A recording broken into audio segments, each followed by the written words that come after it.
Let me see. Let me give some advice first as to what you should be reading on this. And it's the single most important issue, in my opinion, right now. It is the major source of risk to the US economy, and that's what's happening in Europe right now. So I'm not going to be too popular on the video, but I actually think that your first choice of reading should be Financial Times right now. They've got the best coverage of what's happening in Europe, and it's very high quality right now. So if you can grab that, I've luckily got online subscription, but that's where I would go, and I'm not paid by them to say this. So it's pretty good. So let me talk a little bit about what's happening, and it is unbelievably complex. And one mistake that people make is thinking that Europe has got kind of the same flexibility as the US did during the financial crisis. It's just not the case. We are not even at the stage of getting the Stability Fund approved yet. So you need 17 parliaments to approve, and it's not approved yet. And if you think that it's going to be easy to leverage the EFSF, it's not going to be, because the German finance minister made it clear the other day, what day was it? It was Monday, that that would require parliamentary approval. So right now, think of it as a fund that's got 440 billion euros. The problem in Europe is not 440 billion euros. That it's probably more like 2 trillion. So how do you get from 440 to 2 trillion? Well, Geithner suggested, well, just lever. But again, that's not so easy. Not so easy at all. Because in many ways that you could lever would require parliamentary approval, unanimous parliamentary approval.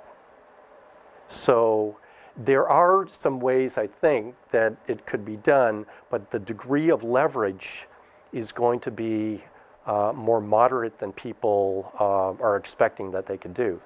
And it's kind of interesting, one of the reasons why they can't really lever this up, because it's going to affect France's credit rating. So when you're actually putting the funds into this facility and then levering up, all of a sudden, like right now, France has got 7% fiscal deficit and 90% GDP. It's AAA. It shouldn't be AAA right now. But for sure, if they start putting the money into the EFSF and levering it up, it's going to lose its AAA status. It loses its AAA status. You saw, when it happened to the US, some disruption. It's going to be more disruption in Europe. So you see also this tension between Germany and France with regard to how much the private sector should take in terms of restructuring. So right now they've agreed on like a 21% haircut, which is really, to me, it's not even close in terms of what these bonds are actually worth, but it's what they could get agreement on. Germany wants a bigger write-down and a bigger private sector participation. France doesn't. And the reason's really simple, because the French banks are highly exposed, more highly exposed to the peripheral debt than Germany. So this is not easy. You've got everybody has got to agree. You cannot move quickly on anything. It's taken over a year to put the EFSF together. Now, if you go back in time to when the US was scrambling to do something, and even that wasn't easy.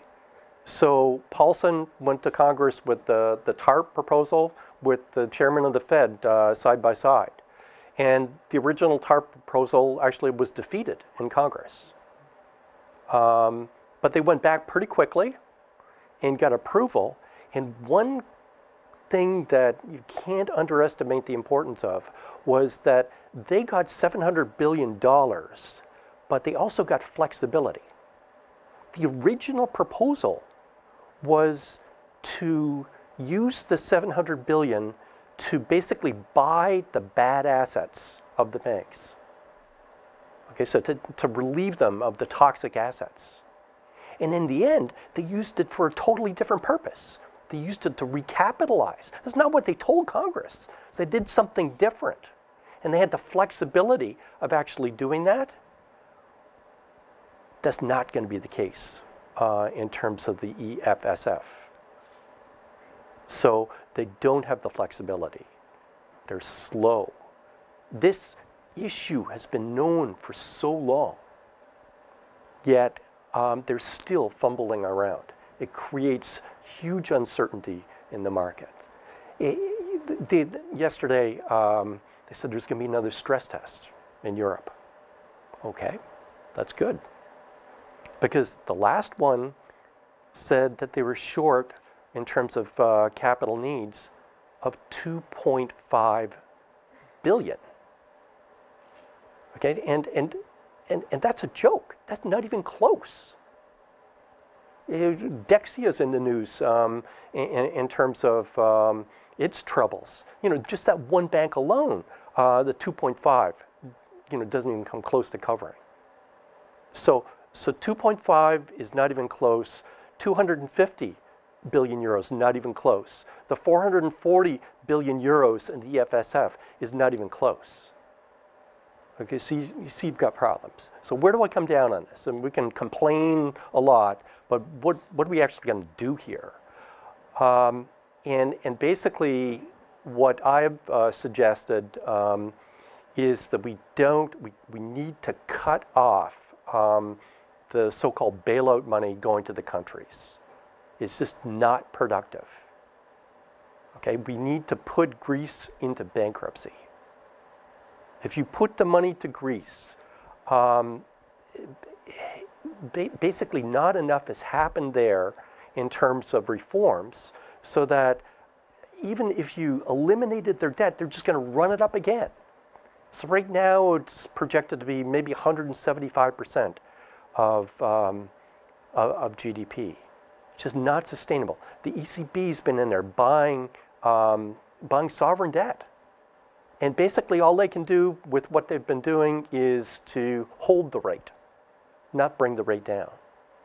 So why not go in and cut off the money, put them into default, and then focus the EFSF on funding the systemically important banks that are healthy enough to take the medicine, so to speak. The ones that are basically too far gone, they should just be restructured. We've got basically 91 systemically important banks in Europe. Probably that's too many.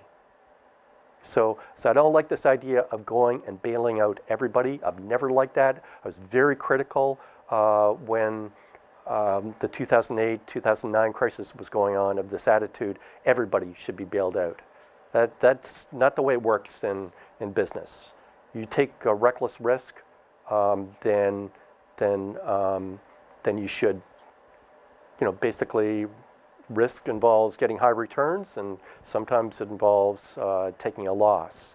And you're in this business, you need to be prepared to go out of business if things don't turn out. The last thing I'll say is kind of the announcement yesterday about what the ECB is doing. So people looking for the ECB to reduce the interest rate. Yeah, it's 1.5%. Yeah, to me, there's not a lot of difference between 1.5% and 1% or even 0.5%. That's not really going to solve any problem. It's not going to affect the rates on the sovereign debt. It's not really going to do that much.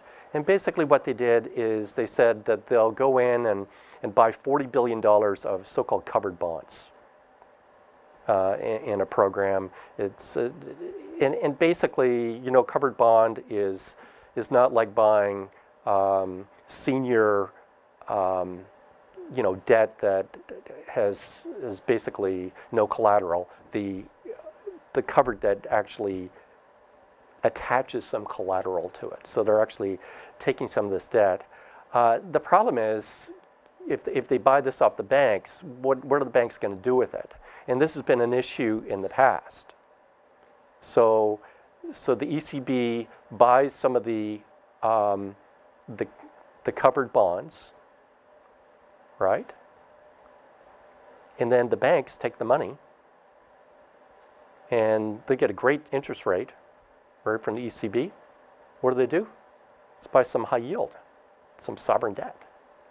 So we need to be sure that they're not going to do that to make the spread, the so-called spread. And they figure, well, it doesn't matter, we'll be bailed out. And that's, I guess, another issue. The moral hazard problem is a huge issue. So as I said, the way I see it is that we need to focus the money that they've got on basically restarting the financial system over there rather than allocating money to kind of failed regimes.